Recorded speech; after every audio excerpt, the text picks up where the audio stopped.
నాకు చెప్పి ఉంటే ఆ పని నేను చేసి ఉండేవాడిని అంటాం. చేసి ఉండేవాడిని అంటే ఆ పని చేసే క్యాపబిలిటీ, ఎబిలిటీ, సామర్థ్యం నాకు ఉంది అని ఇప్పుడు చెప్పడం. అయితే ఆ పని అయి ఉండదు. ఇది హైపోతికేటెడ్‌గానే చెప్తాం.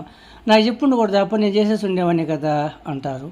చేసేసి ఉండేవాడిని కదా అంటే ఆ పని చేయడానికి నాకు సామర్థ్యం ఉంది, ఎబిలిటీ ఉంది, క్యాపబిలిటీ ఉంది, పాసిబిలిటీ ఉంది అని చెప్పే అర్థంలో ఈ కుడ్ హ్యావ్ అనే దాన్ని ఉపయోగిస్తాము.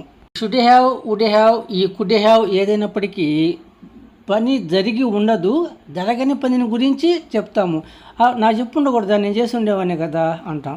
అంటే ఇంకా చెప్పేది లేదు, చేసేది లేదు, ఆ పని జరగలేదు కాబట్టి ఆ విధంగా చెప్తాం. అంటే ఆ సామర్థ్యం నాకు ఉండింది కానీ ఆ పని జరగలేదు, ఇందుకోసంగా కుడ్ హ్యావ్ని ఉపయోగిస్తాము. ఇది ఎలా ఉంటుందంటే సబ్జెక్ట్, కుడ్ హ్యావ్, వెర్బ్ 3, అవసరాన్ని బట్టి ఆబ్జెక్ట్ ఇలా ఉంటుంది. I could have done the work, ఆ పని నేను చేయగలిగి ఉండేవాడిని కానీ నువ్వు నాకు చెప్పలేదు కాబట్టి నేను చేయలేదు, పని జరిగిన విషయాలే ఇక్కడ చెప్తాం. You could have helped her in that issue, ఆ ఇష్యూలో మీరు ఆమెకు సహాయం చేయగలిగి ఉండేవారు అని అర్థం. They could have completed the project but they had not done, వాళ్ళు ఆ ప్రాజెక్ట్ని పూర్తి చేయగలిగి ఉండేవారు కానీ చేయలేదు.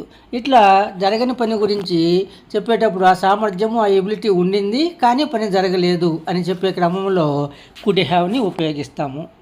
కుడ్ హ్యావ్తో నెగిటివ్ సెంటెన్సెస్ కూడా చెప్పవచ్చు. సెంటెన్స్లో కుడ్ హ్యావ్ మధ్యలో నాట్ ఉపయోగిస్తే అది నెగిటివ్ సెంటెన్స్ అవుతుంది.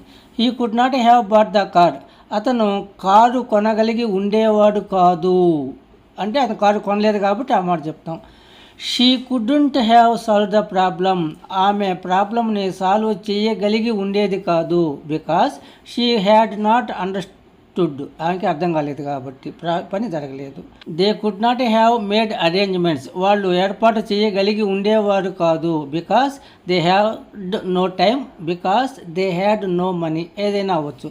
అంటే డబ్బు లేనందువల్ల, సమయం లేనందువల్ల వాళ్ళు ఏర్పాటు చేయగలిగి లేకపోయారు అంటే పని జరగలేదు అని చెప్తాం.